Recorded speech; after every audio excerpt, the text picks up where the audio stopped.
ή της Τριάδος εφανερώθη προσκύνησης, του γαργενήτωρος η φωνή προς εμαρτύρηση, αγαπητόν σε Υιόν ονομάζουσα, και το πνεύμα εν είδη περιστέρας, εβεβαίουν του λόγου το ασφάλες, ο επιφανής Χριστέ ο Θεός, και των κόσμων φωτίσας δόξασι.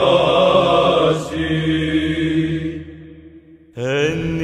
Ιορδάνη βαπτιζομένου σου, Κύριε,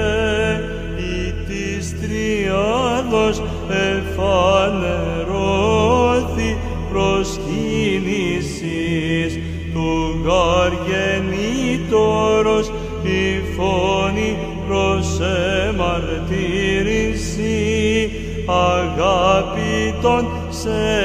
Υιόν ονομάζουσα, και το πνεύμα εν είδη περιστέρας, εβεβαίου του λόγου το ασφάλες, ο επιφανής Χριστέ ο Θεός, και των κόσμων φωτίσας δόξασι.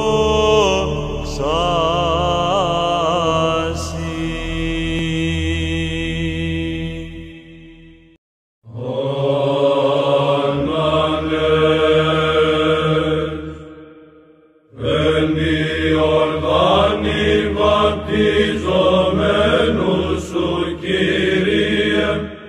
ή της Τριάδος εφανερώθη προσκύνησης, του γαργενήτωρος η